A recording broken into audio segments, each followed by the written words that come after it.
Hi everyone, I hope you're all well and dealing with the current situation that we're in at the moment. For a number of years now I've been making my own medicine, so I wanted to share with you some of what I make. One thing that I always have on hand is fermented honey. What's most popular is garlic and honey, but I like to choose medicinal fruits, vegetables and herbs that are very rich in antibacterial, antiviral, antifungal properties. So I always have, I call it like my cold and flu buster, and that's in honey. It's something that takes up to 6 months really to get it to the point where it's really medicinally rich, and it's shelf stable for years. So I'm going to be showing you how to make fermented garlic and honey. I'm also going to try my hand at fire cider. Fire cider is new to me. It's something I've been wanting to make for a long time. So now seems the perfect opportunity to do that. Fire cider tends to be ready a little earlier. They recommend 6 to 8 weeks, but the longer you can leave it, the better. So I'm going to start with honey, the fermented honey. Basically what we're going to do is I've got a range of medicinally rich ingredients here. My preference is organic. With organic, like I'm using organic ginger here, I don't take the skin off. The skin is bacterially rich, so it really helps with the fermentation process. But, you know, really it's look in your store cupboard and see what you've got available.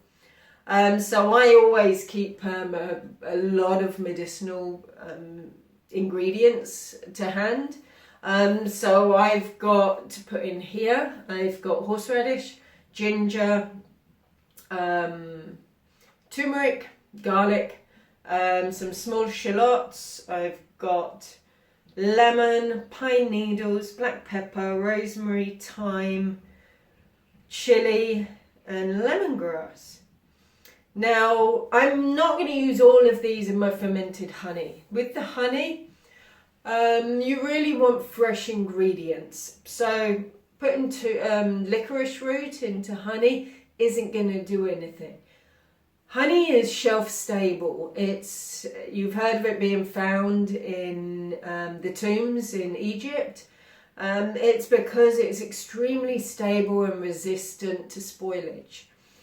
So the way in which we encourage fermentation to happen is by using fresh ingredients that increases the moisture content in the honey to above 21%. Once it's above 21%, then there's enough moisture in there to allow the bacteria to start fermenting the food.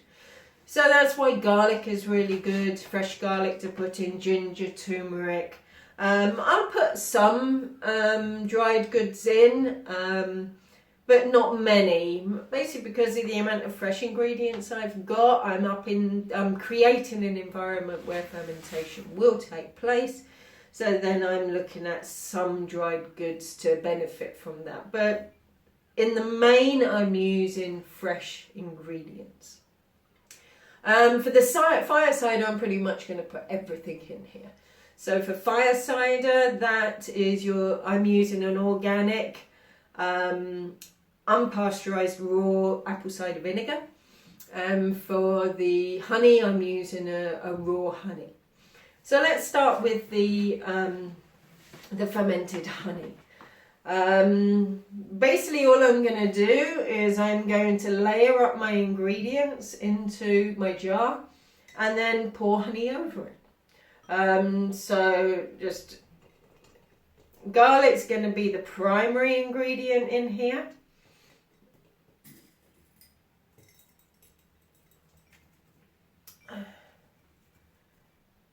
So pour some in. I'm not going to bother with the lemon or the pine needles or the licorice root. Those I'm going to save for the fire cider.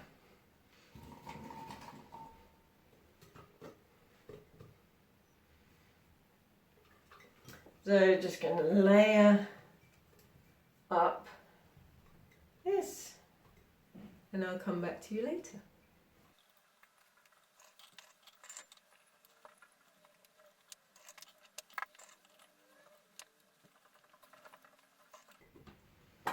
Okay, I'm going to fill it to within about an inch of the top. You want to leave some headroom here because it will float. I've got this in a kilner jar. I am going to seal it because I want it without oxygen, but within a couple of days this is going to start creating a lot of gas. That honey, garlic is also going to float first in the honey.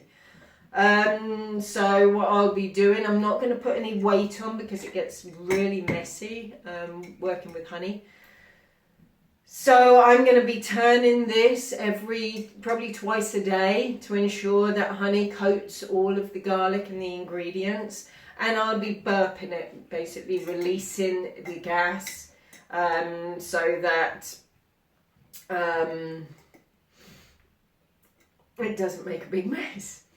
This type of fermenting, the gas will release, but with the honey it gets so messy if it spills over, and it also attracts bugs and stuff, so I tend to burp it myself.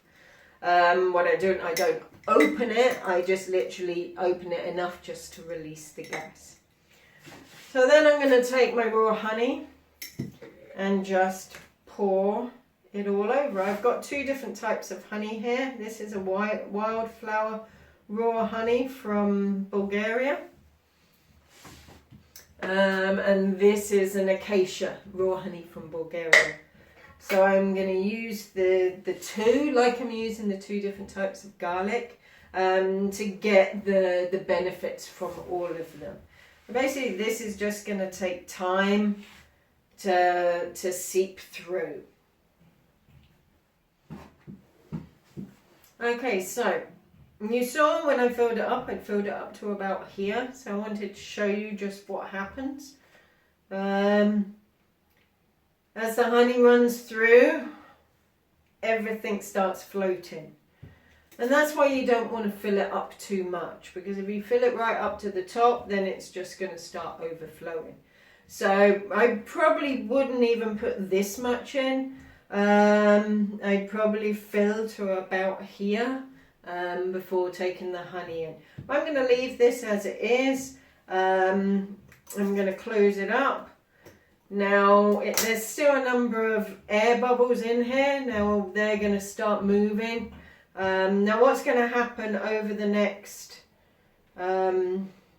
few days is I'm going to keep turning this so that will push out the air bubbles, and needs to be an exchange, as I said, of the water between the vegetables, the ingredients and the honey. You'll know when that's happening because the honey will start getting a lot runnier, and those vegetables, the ingredients, will start to sink into the honey. There will be a lot of gas. So be very careful. Do open it probably twice a day, because this can get, I've had it foaming over the top before, so it can get quite active. So basically with this, I'm going to be turning this over probably for the next 2 weeks. And all of the time that it's active and producing gas. As the vegetables start to sink into the honey, then I need to turn it less, and then when it stops producing gas, pretty much I can leave it. And I've had this 3 years old, and I don't put it in the refrigerator, it's just on the shelf. So this is honey garlic that I made in Costa Rica, probably about nearly 18 months ago. So as you can see, it's very liquidy and it's darkened. All of the garlic in there has darkened, and the flavour of it is quite amazing because it takes on all of the flavour and the medicinal values of all of the other vegetables in there. So this is what this given probably 6 to 9 months, is going to look like.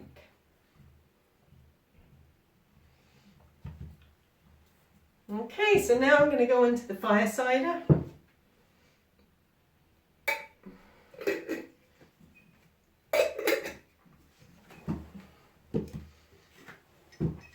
So let's start with the fire cider. So as I said, I'm going to be using this organic apple cider vinegar with the mother. I'm going to do the same as I did with the honey, is basically layer up the ingredients. So with this one, I'm going to put all of the ingredients in. I got some pine needles, I've got some lemon slices. Lemon actually can be fermented in honey quite well. Some licorice root, some little purple shallots, garlic,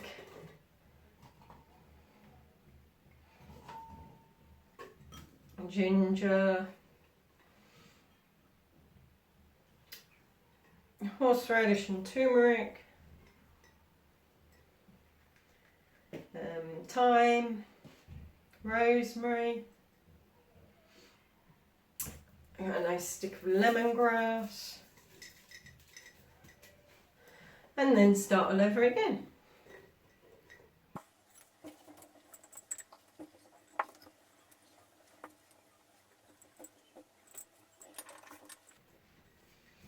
And one of the things I love about this is it's all of the colours. Got some amazing colours going on in here. Let's put some chilies in there.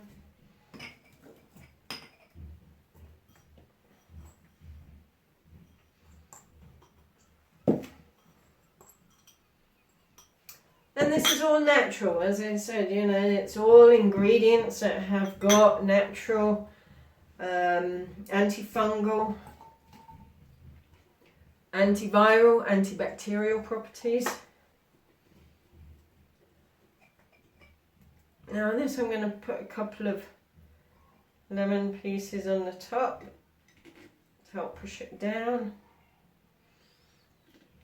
And then basically just going to pour over the apple cider vinegar.